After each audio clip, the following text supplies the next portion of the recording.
하나님 말씀 이사야 10장 5절에서 19절까지 말씀 교독하겠습니다. 이사야 10장 5절에서 19절입니다. 오늘은 7월 19일 금요일 아침입니다. 이사야 10장 5절에서 19절까지 말씀 교독하겠습니다. 아수르 사람은 화 있을진저 그는 내 진노의 막대기요 그 손의 몽둥이는 내 분노라. 내가 그를 보내어 경건하지 아니한 나라를 치게 하며 내가 그에게 명령하여 나를 노하게 한 백성을 쳐서 탈취하며 노력하게 하며 또 그들을 길거리에 진흙같이 질밟게 하려 하거니와 그의 뜻은 이같지 아니하며 그의 마음의 생각도 이같지 아니하고 다만 그의 마음은 허다한 나라를 파괴하며 멸절하려 하는도다. 그가 이르기를 내 고관들은 다 왕들이 아니냐. 갈로는 갈그미스와 같지 아니하며 하맛은 아르밧과 같지 아니하며 사마리아는 다메섹과 같지 아니하냐. 내 손이 이미 우상을 섬기는 나라들에 미쳤나니 그들의 조악한 신상들이 예루살렘과 사마리아의 신상들보다 뛰어났느니라. 내가 사마리아와 그의 우상들에게 행함같이 예루살렘과 그의 우상들에게 행하지 못하겠느냐 하는도다. 그러므로 주께서 주의 일을 시온산과 예루살렘에 다 행하신 후에 아수르 왕의 완악한 마음의 열매와 높은 눈의 자랑을 벌하시리라. 그의 말에 나는 내 손의 힘과 내 지혜로 이 일을 행하였나니 나는 총명한 자라. 열국의 경계선을 걷어치웠고 그들의 재물을 약탈하였으며 또 용감한 자처럼 위에 거주한 자들을 낮추었으며 내 손으로 열국의 재물을 얻은 것은 새 보금자리를 얻은 것 같고 온 세계를 얻은 것은 내버린 알을 주운 같았으나 날개를 치거나 입을 벌리거나 지저귀는 것이 하나도 없었다는도다. 도끼가 어찌 찍은 자에게 스스로 자랑하겠으며 톱이 어찌 켜는 자에게 스스로 큰 채 하겠느냐. 이는 막대기가 자기를 드는 자를 움직이려 하며 몽둥이가 나무 아닌 사람을 들려 함과 같음이로다.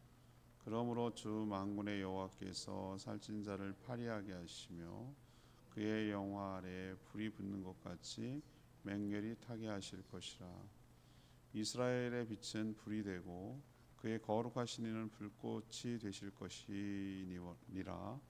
하루 사이에 그의 가시와 찔레가 소멸되며 그의 숲과 기름진 밭의 영광이 전부 소멸되리니 영자가 점점 쇠약하여 감 같을 것이라.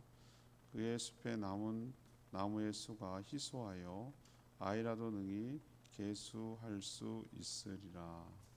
아멘. 하나님은 아수르에 대한 심판을 지금 예고하고 있습니다. 아수르는 하나님의 진노의 막대기였습니다. 그러니까 심판을 하는 도구로 쓰임 받은 것인데 그것도 모르고 이 아수르는 자기가 강해서 모든 나라를 이겼다고 이렇게 착각을 하는 것입니다. 승승장구하니까 세상에서 자신이 제일 강한 줄, 잘난 줄 이렇게 오판하고 교만했던 것이죠. 그래서 도구에 불과한 이 자신의 주제와 분수를 몰랐습니다. 하나님은 그 모든 심판의 도구, 용도가 다 끝이 나자 그들을 심판해서 멸망하게 하신 것이죠. 오늘 질문은 아수르가 망한 이유는 무엇입니까? 아수르가 망한 이유는 무엇입니까? 이것이 오늘 질문이 되겠습니다. 먼저 5절에서 11절까지 말씀인데요. 주제 파악을 하지 못한 것이죠. 주제 파악을 하지 못한 것이다. 아수르는 로마 제국 못지않게 그 예전에 이사야가 활동하던 시대죠. 그때는 엄청난 강대국이었습니다. 주변 나라들에게는 공포의 대상이었죠. 막강한 군사력으로 정복한 후에 매우 잔혹하게 피식민지, 그러니까 다른 이방 족속들을 잔혹하게 대했기 때문에 그런 것이죠. 하지만 아수르가 놓친 것이 하나 있습니다. 그건 자신이 세상을 다스리는 것이 아니라 하나님이 세상의 모든 것을 다스리고 있다라는 것을 모르고 있었던 거예요. 하나님은 죄악에 빠진 나라들을 심판하기 위해서 이 아수르라는 나라를 들어서 심판의 도구로 사용했을 뿐입니다. 하지만 아수르는 자신의 주제를 파악하지 못하고 자기가 능력이 탁월해서, 능력이 강해서, 그래서 모든 나라를 정복한 것이라고 그렇게 착각을 한 거예요. 그리고 그 만족할 줄 모르고, 이 탐욕을 멈출 줄 모르고 더 거대한 제국을 세우려고 다른 나라들을 정복할 계획만 그렇게 세웠습니다. 다른 나라들의 신들을 모두 뭐라고 자기는 그랬냐면 우상이라고 취급을 하면서 자기들이 섬기는 신이 더 월등하다, 그래서 우리가 이겼다라고 착각을 한 것이죠. 근데 이럴 수 있습니다. 뭐냐, 하나님을 모르는 나라나 모르는 사람들도 처음에는 잘 나가 보이고 세 보이고 승리하게 보이고 모든 것을 다 차지하는 것처럼 보일 때가 있어요. 그렇지만 오늘 아수르 보면서 알겠어요. 그게 영원히 계속되는 게 아니다. 영원히 계속되는 게 아니에요. 우리는 주제 파악을 못한다 이런 표현을 쓰는데 강대국이 아수르가 딱 그랬어요. 자기의 존재가 어떤 존재인지를 모르는 거예요. 그러면은 교만하기 이를 데 없었는데 이 내가 누군지를 어떻게 알겠어요, 사람이. 근데 사람들은 다 어디에다가 착안을 하냐면 하나님을 안 믿으니까 나와 다른 사람과의 관계성 속에서 내 위치를 찾으려고 자꾸 해요. 보이는 누군가, 예를 들면 나보다 상급자가 있으면 내가 하급자, 나보다 밑에 사람이 있으면 내가 상급자, 뭐 이런 거예요. 내가 먼저 했으면 선배, 후배가 있으면 후배, 나보다 위에 있으면 선배, 이런 식으로 자기 포지션을 찾는 거예요. 내가 무슨 장이면 장, 내가 무슨 뭐 참모면 참모, 뭐 이런 식으로 자기의 위치를 다른 사람과의 관계에서 찾기 때문에 이 다른 모든 사람이 잘못될 수도 있잖아요. 전체가 교만할 수도 있고 전체가 열등할 수도 있는데 그 안에서 비교한다는 게 얼마나 우습다는 것을 여러분이 좀 깨달으셔야 되는 거예요. 그럼 어떻게 하란 말입니까? 내 위치는, 내 주제 파악은 누구와의 관계 속에 찾은, 하나님과 나와의 관계성 속에서 찾아야 되는 거예요. 그래야 내가 정확한 내 위치와 내가 누군지를 알 수가 있는 거예요. 내 정체성을 알 수 있는 거예요. 하나님이 나에게 어떤 분입니까? 그분이 나의 창조주고 난 피조물이에요. 그분이 나의 아버지가 되시고 나는 그분의 자녀가 되는 것이고, 그분이 나의 왕, 통치자가 되고 나는 그분의 백성이 되는 것이고, 그분이 나의 주인 되시고 나는 그분의 종이 되는 것이고, 이런 관계성 속에서 내가 찾을 때, 내 주제를 찾을 때 내가 헷갈리지 않고 흔들리지 않고 내가 바로 살아가게 될 줄 믿습니다. 주제 파악을 못하면 이 아수르처럼 이렇게 망하는 거예요. 망하는 거예요. 지가 잘난 줄 알고. 자, 두 번째 아수르가 망한 이유가 뭘까? 12절에서 14절까지 말씀인데요. 교만하기 이를 데 없었어요. 교만하기 이를 데 없었다. 아수르는 다른 나라들과 전쟁에서 승승장구하니까, 이기니까 자신들의 능력을 자랑했고 과신했어요. 하나님께서 일시적으로 패역한 나라들을 심판하기 위해 사용한 도구에 불과하다라는 것을 전혀 깨닫지 못하고 있었어요. 이들은 자신들의 군사력이 막강해서 다른 나라를 침략해서 정복하는 것은 너무나 쉬운 일이라고, 아무것도 아니라고 그렇게 아주 그냥 큰 소리치며 장담했어요. 여러분 2차 세계대전 그 다큐멘터리 한번 보세요. 그 보면은 독일이요 막 그 파죽지세로 몰고 유럽 전체를 다 먹어버립니다. 프랑스가 그 우리가 맨날 쓰는 마지노선을 뭐 나 마지노선이다 뭐 이런 표현이 그게 어디서 나면 2차 세계대전 때 프랑스가 독일군이 못 들어오게 하려고 커다란 장벽을 친 게 이 라인이 마지노선이었어요. 근데 보기 좋게 설마 그리로 넘어올 줄은 몰랐는데 우회해가지고 숲을 거기는 무기가 들어올 수 없는 곳이라고 판단했는데 거기를 우회해가지고 들어와가지고 위로 치고 내려와가지고 다 점령했어요. 프랑스에 딱 들어온 지 21일 만에 파리를 점령했어요. 그냥 얼마나 막 파죽 시세로 나가는지 그때 여러분 아시잖아요. 40년도 8월 달만 해도 뭐 전 세계를 지네가 다 차지할 것처럼 독일이 그렇게 큰 소리 쳤는데 우린 결국 알잖아요. 그 전쟁이 어떻게 끝났는지. 결국 히틀러의 자살로 끝나잖아요. 4년 만에. 여러분 그런 거예요. 인생이 그런 거예요. 그렇게 앞뒤를 모르고 자기가 제일 잘난 줄 아는 게 이게 교만이거든요. 자신들은 총명해서 다른 나라 모든 나라의 경계선을 걷어치우고 재물을 약탈해도 아무런 저항을 못한다라고 막 아주 큰 소리치며 자랑한 거죠. 교만하게 이를 데 없었어요. 그래서 하나님은 계획하신 대로 자신의 일을 모두 끝낸 후에 자신의 일이 뭐겠어요?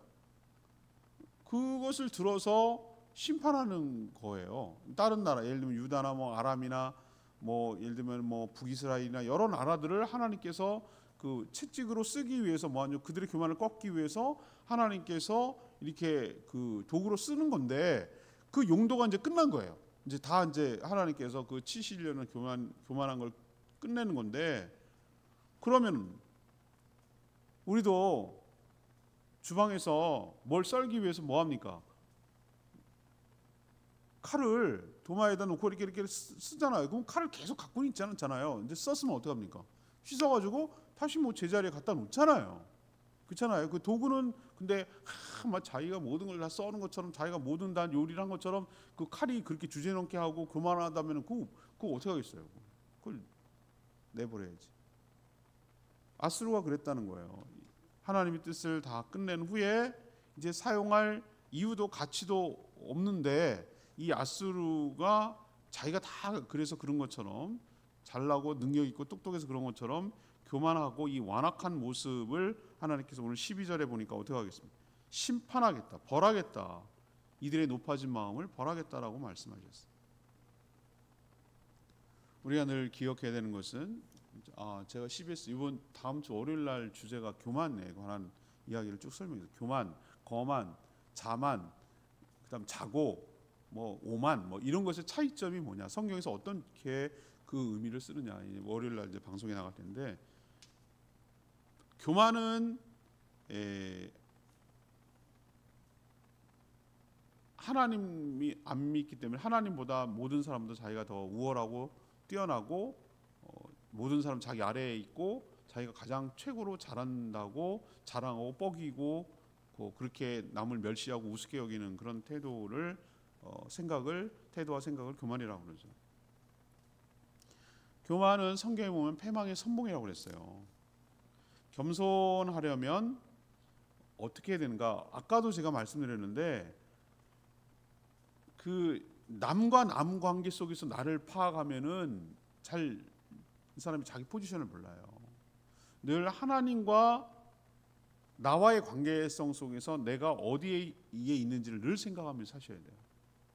이게 굉장히 중요해요. 이 인생을 그래서 하나님을 경외하는 것이 왜 지혜의 근본이라는 걸 이제 좀 내가 알겠어요. 그게 무슨 말인지 이제 좀 알겠다고. 왜 그러냐면 하나님과의 관계성 속에서 내가 설정을 하고 내가 살아야 내가 지혜롭게 살 수 있어요. 내가 건방 떨지 않고 내가 조심스럽게 함부로 살지 않을 수 있어요. 근데 하나님을 모르는 사람은 당연히 죄를 지을 수밖에 없어요. 왜 그러냐면 하나님을 모르고 하나님을 믿지 않으면은 기준이 없어지는 거예요. 그리고 무서운 게 없는 거예요. 남보다 나면 내가 우월하다고 생각하고 교만해지고 남보다 내가 떨어지면 열등감이 생기고 컴플렉스가 있고 이런 거예요. 이러니까 사람이 항상 안정적으로 살아갈 수가 없어요.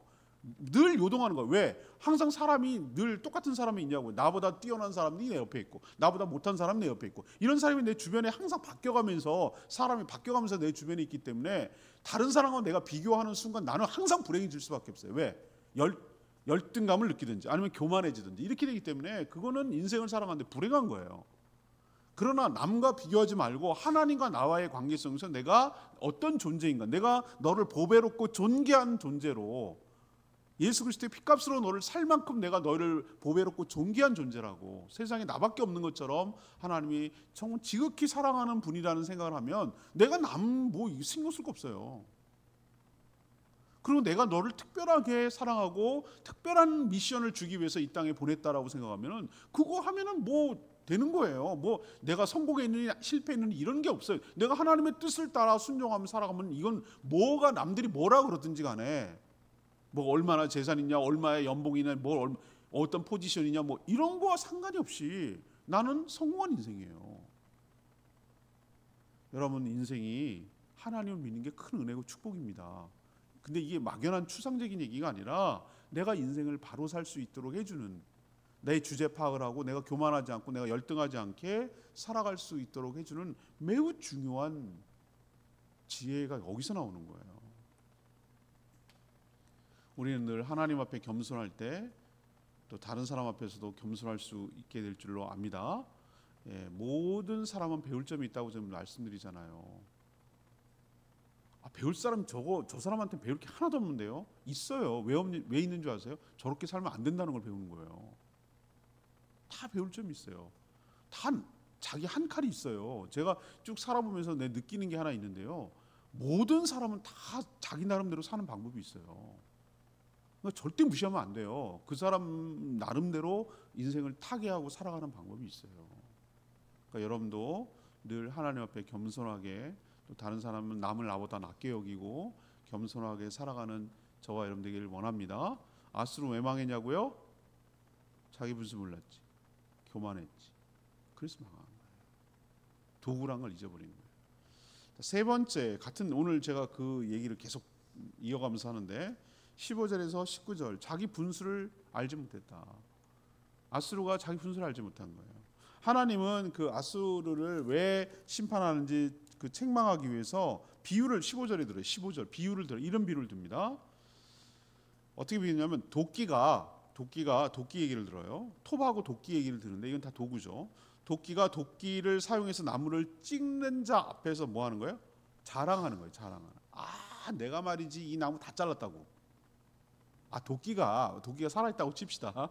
도끼가 막 말을 하는 거예요. 내가 날도 좋고 말이지.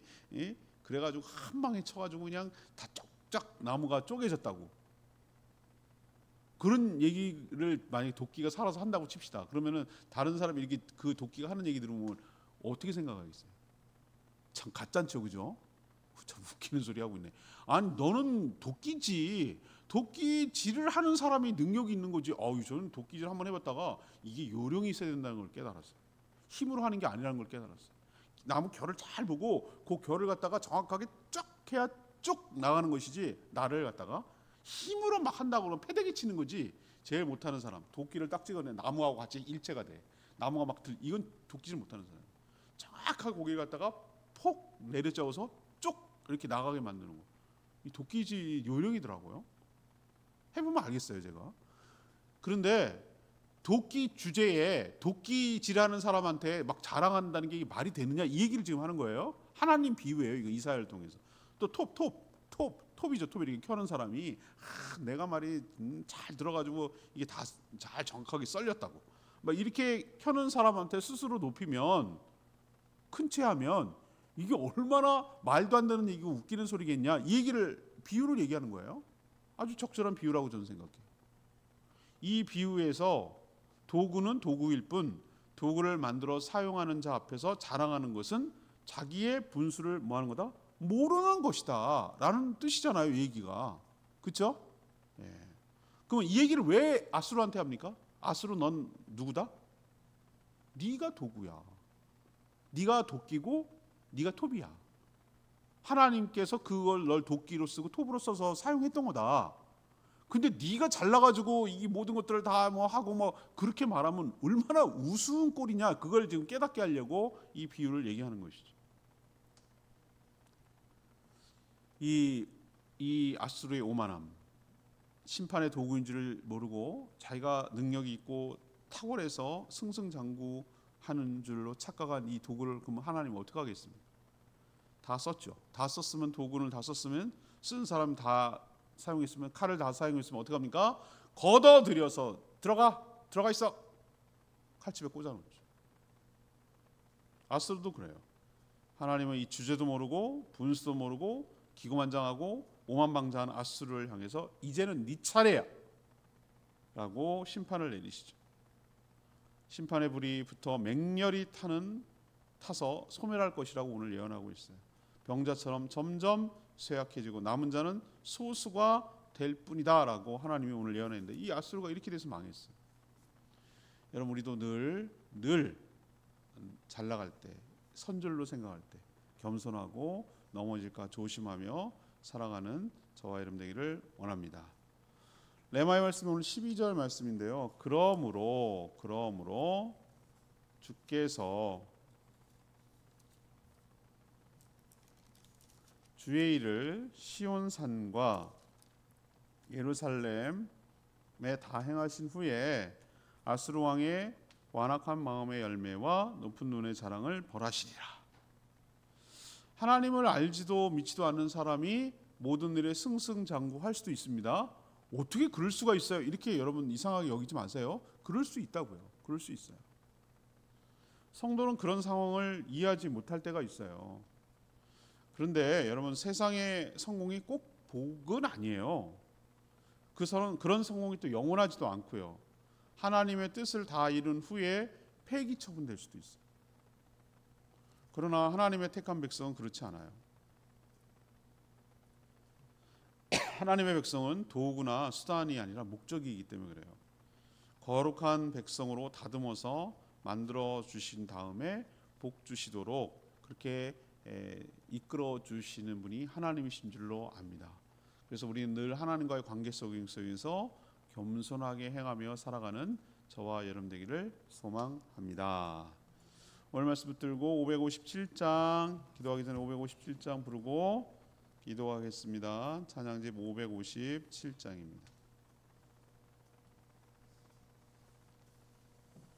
오직 주님만 나의 맘의 갈급함 채우네.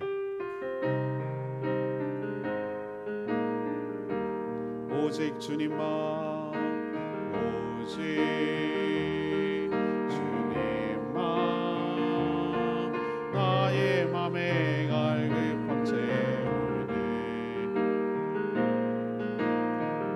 오직 주께만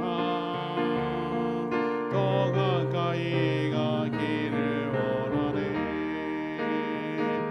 주님만 내 갈급함 채우네. 주만 내게 새 생명 주네. 주만 기쁨 내 맘에 주시네. 나의 기도 응답하시네. 그렇습니다. 이 아수르 보면서 우리는 교훈을 삼아야 돼요. 아수르는 하나님의 심판의 도구였거든요. 도끼와 톱 같은 존재였어요. 그런데 지가 잘나서 그런 줄 아는 게 얼마나 주제넘고 우습고 분수를 모르는 일일까, 교만한 걸까 우리가 한번 생각해 봐야 돼요. 우리는 하나님의 도구일 수 있습니다. 내가 잘나고 능력이 있어서 그런 게 아니에요. 그냥 쓰임 받는 것에 여러분 감사하며 살아가는 복된 인생 되기를 원합니다. 전 늘 잊어버리지 않아요. 쓰임 받는 게 여러분 영광이고 쓰임 받는 게 여러분 축복인 줄로 믿습니다. 그 자체가 축복이에요. 하나님 손에 들려서. 그러니까 내가 잘나서 그런 게 아니라는 거예요. 그러니까 늘 하나님 앞에서 다른 사람과 비교하지 마시고 하나님과의 나와의 관계성 속에서 내가 누군지를 잊어버리지 말고 주신 사명 온전히 잘 감당하며 겸손하게 살게 해달라고 주여 외치며 기도합니다. 주여 하나님 오직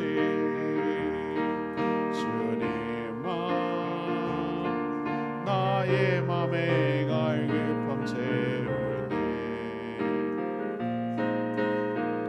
오직 주께만 더 가까이 가기를 원하네. 주님만 내 갈급함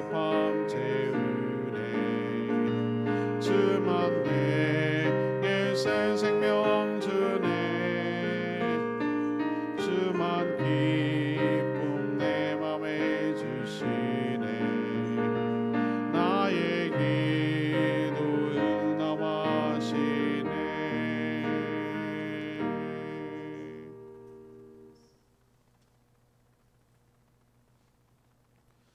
하나님 아수르의 모습을 보면서 저희들도 교훈을 얻습니다. 하나님이 세상의 주인이시고 지금도 모든 것을 다스리고 계신데 이들은 심판의 도구인 줄도 모르고 착각했고 자신들이 강대에서 승승장구하는 줄로 착각했습니다. 마음이 높아져서 온 세상을 다 자기 것으로 만들 생각만 했습니다.